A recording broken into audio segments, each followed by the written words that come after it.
नमस्कार मित्रों, स्वागत है मेरे चैनल एसके स्टोरीज पर। माँ लक्ष्मी की कृपा आप सभी लोगों पर बनी रहे।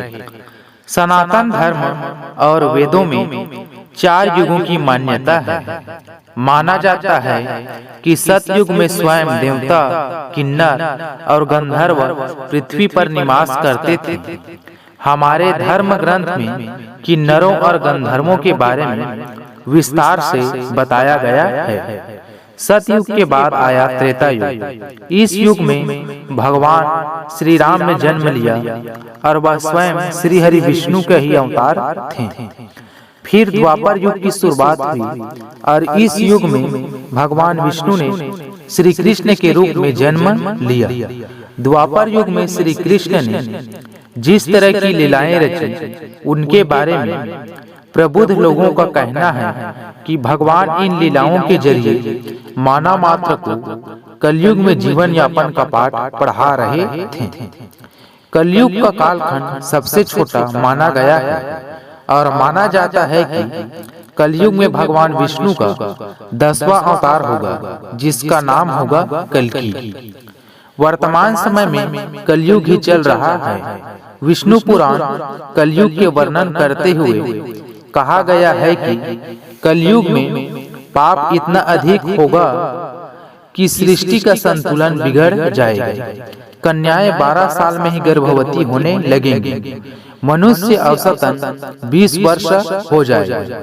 लोग जीवन भर की कमाई एक घर बनाने में लगा देंगे।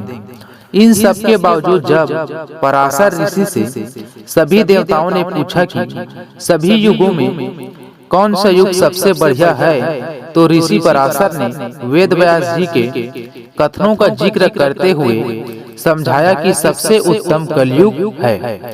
भगवान वेद व्यास ने चारों युगों में क्यों कहा कलयुग है सबसे उत्तम युग, तो आइए जाने वेद व्यास जी ने विष्णु पुराण में क्यों कहा है कलयुग को धन्य और सबसे उत्तम युग क्यों बताया है।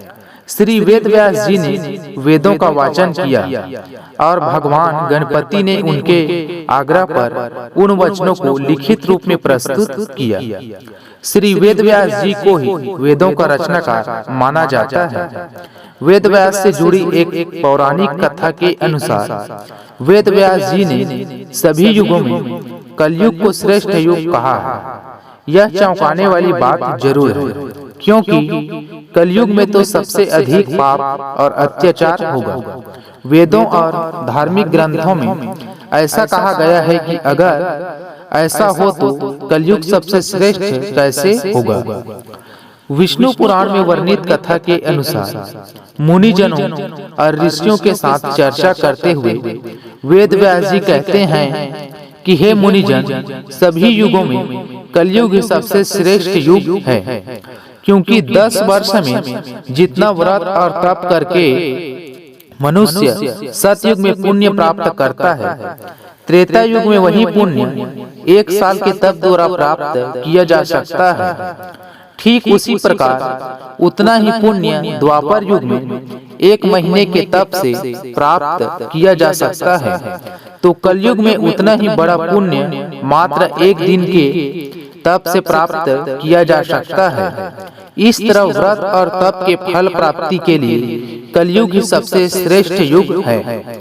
तो इसीलिए भगवान वेद व्यास ने कलयुग को चारों युगों में श्रेष्ठ बताया है।